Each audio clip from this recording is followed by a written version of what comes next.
Jim Hill, CBS 2 and KCAL9. Congratulations again. Thank you. You've talked so much about this particular award, and in the past, did it live up to your expectations, and how emotional experience has this been for you? Yeah, it for sure lived up to kind of what I thought it was, and maybe a little bit more. Kind of hearing all the stories of all the other Heisman winners, anything like that, sitting down and talking to them. So for sure lived up to it. And then emotional, I going over my speech nights before and things like that, I get a little emotional by myself. And then I got up there and I kind of surprised myself that I didn't get emotional talking about my mom or anything like that. But other than that, it's been all good. Not too emotional, kind of the same. Gotten a few more texts from people and anything like that, maybe that I haven't heard of in a while or heard from in a while. But other than that, still been the same. Back here, we got a game in a couple of weeks, and preparing and working hard, getting back healthy. And from a historic standpoint, with you winning the Heisman, SC's won more than anybody. Yeah, that's incredible. It's pretty cool. It's pretty cool to be a part of that, and not only be a part of it, be able to add to it is one of the coolest things. And so, like I said, being able to talk to people like Mike and Matt and Carson or Palmer and a couple of Marcus, a couple of other of the Heisman winners is pretty cool. Yeah. Do you have good stories from some of the previous winners that you talked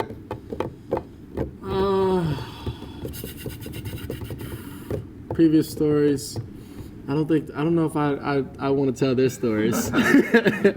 Is there a Heisman experience that they shared? Yeah, so they shared a few things. They shared when you're here for this weekend. It's normally once in a lifetime opportunity, especially when you win, and also keep smiling, be happy that you're here, because like I just said, they always said it's normally a once in a lifetime opportunity for a player to go win a Heisman, and so to be in that moment, no matter how much sleep I had, I kept a smile on my face. I was happy to be there, and really, really grateful.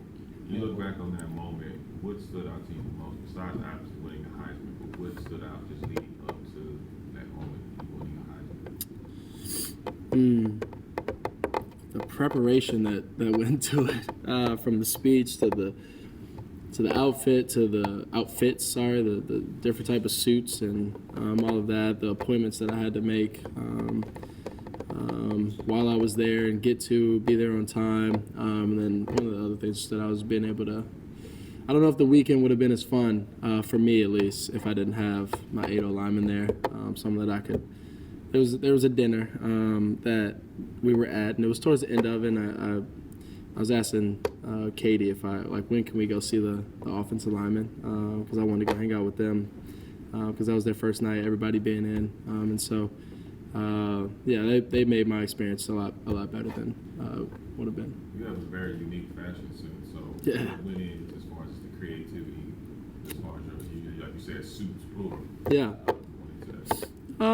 Always, when you step out the house and you step out somewhere and you want to go out or anything like that, you always want to look your best. And so that was the main point, is that I wanted to look my best, but also be appropriate for the Heisman. I didn't want to come in some cut off slack shorts, anything like that. I wanted to come in a full suit, but I also did want to dress to how I dress and it fit my personality.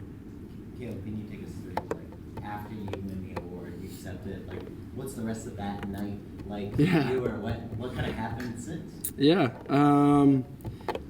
So after that, I went upstairs, and they give you a suite after you win, and they give you a pretty large room so you can celebrate with and fit everybody in your room. It's not so compact. All your relatives are like me. I had 8 large human beings with me, so it worked out pretty well that I had a suite. So, we went up to the suite, we sat down, I waited for the O-lineman to get up there, but sat down, we ate because I was starving. We didn't eat all day, the finalists.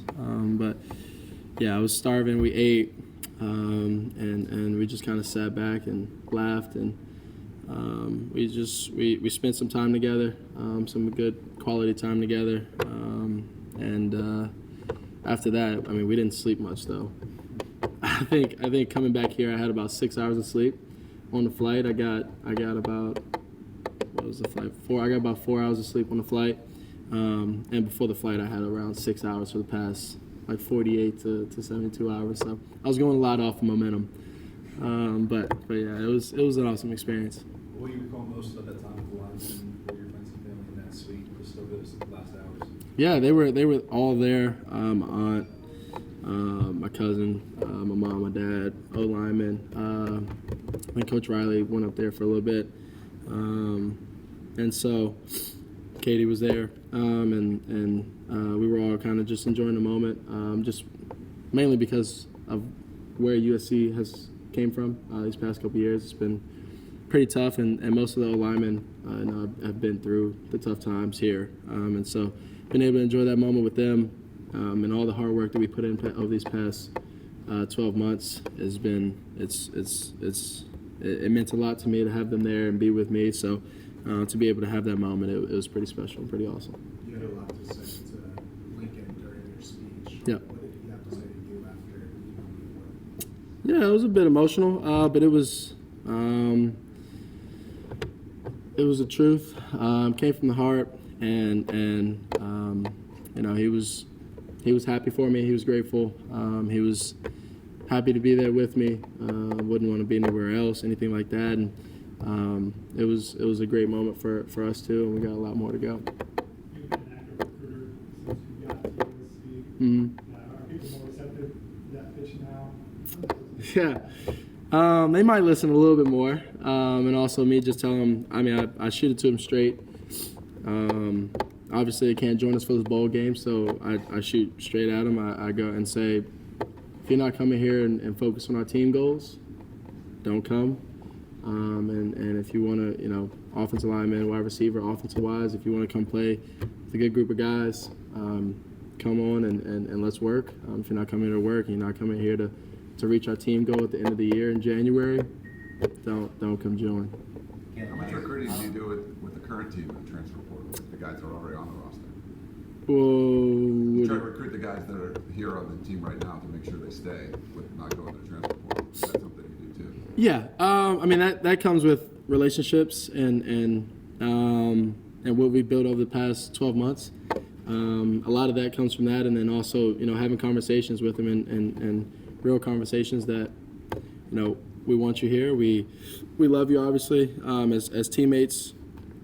We want you here with us. You've been here with us from the start, anything like that. But it also is a personal thing that you have to do, because everybody has their own dreams and goals. And like I said in my speech, is, you know, don't change your dreams, and that's one of the main things. So if you have a dream and you're not, you know, being able to reach that dream here, might need to go somewhere else. But we recruit to keep all of our guys here, and that also comes with the culture thing that we've been building here at USC. We haven't had many guys. We've had a couple guys leave, but you know, some guys going pro, some guys are thinking about staying, some guys have already left. But you know, some people have to make decisions for themselves at some point, and so, you know, we've done a good job with the guys that we have here, and we're working for this bowl game.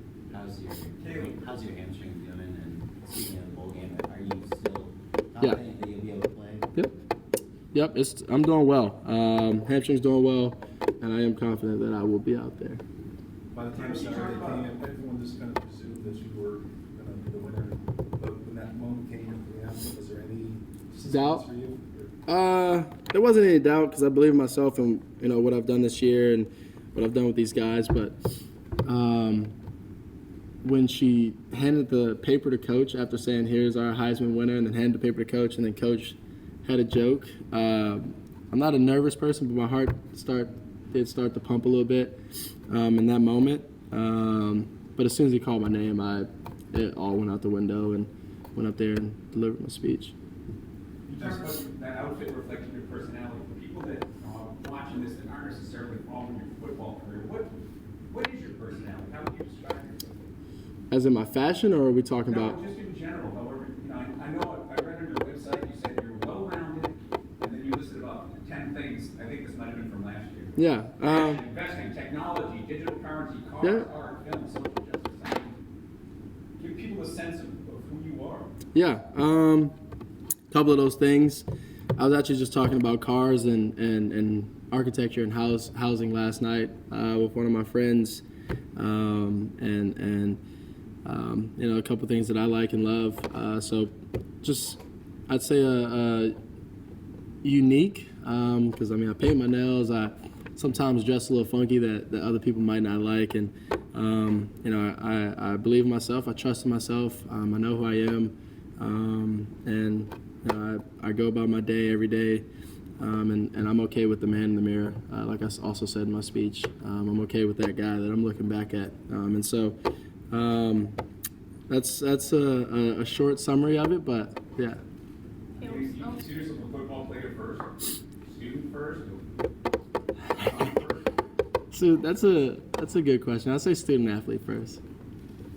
What is finals week like for a Heisman? So I actually had to push all my finals into the 3-day span that I had because everything ended on Wednesday yesterday, and so from Monday to Wednesday I was downstairs in the academic advising room trying to cram and get everything done. I think I ended with all A's, maybe 1B, but all A's and 1B. But I did have to push everything back. I sent a couple emails. I didn't just not show up to the exam. I sent a couple.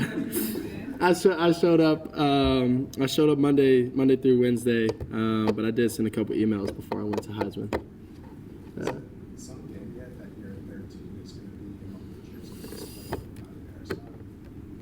the People ask me, has the Heisman sunk in, or has that sunk in, and anything like that. I don't know if it's really kind of sunk in.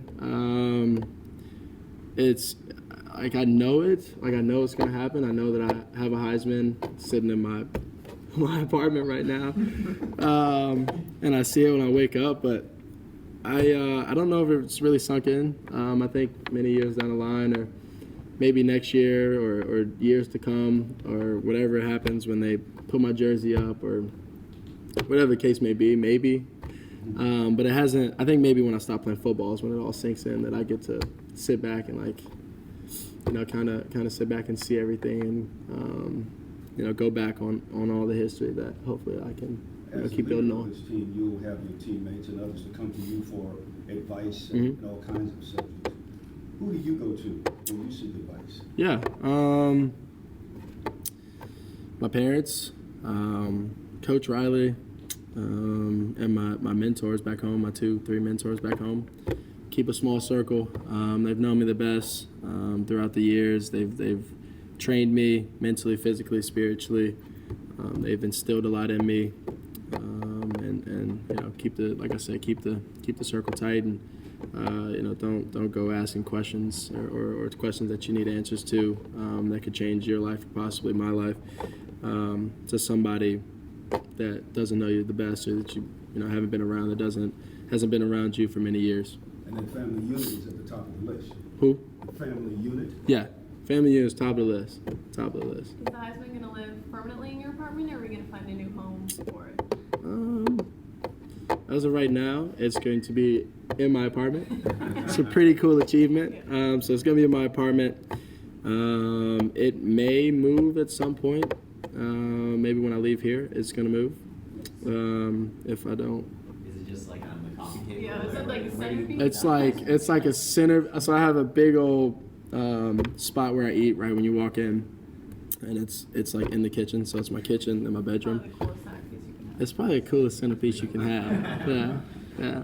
And then in your speech, of course, it was all about dreams and Mm-hmm. accomplishing dreams. But I know in hearing you speak that this is not the end dream for you. You have so much more you want to do, so many more goals you want to accomplish. Mm-hmm. But I guess, how do you build off this one? Because this is a big one. Yeah, something that I built. It's kind of easy for me because things that I want to achieve in football and life is I don't want to be forgotten. So that means immortality, and that means championships.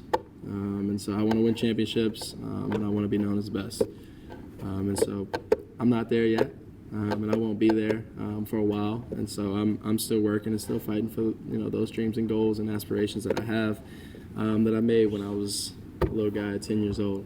You talk about team building and talk about when you reach out to other up-and-coming players that want to come here, being on a team goal, and obviously adding value to that team. But in what ways does Coach Riley add value to you, and taught you about how to add value Yeah. One, there's a certain understanding of you're the quarterback of this team, and you got to understand that you're a quarterback at USC.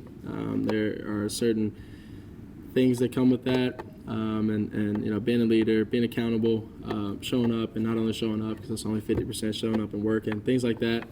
You know, it comes along with being in this role, and then also, I mean, there's times where you need someone like a Coach Riley, someone that you trust that, you know, to, like, today wasn't your best day at this, and this. And then there's also a certain understanding of, like, I want to be the best. And so I go into Coach Riley's office, and, you know, he might tell me this one thing that I wasn't doing well this week. And so I go and fix it the next week. Being coachable, having an understanding of the position that you're in, and you know, just wanting to grow and be the best, is that. And so having people here to keep me on a track, on a certain path, certain track, and also, you know, wanting to keep myself on a certain track and keep progressing, is the main part to that. What was the most surprising phone call or text you got afterwards? Oh, I have had a lot.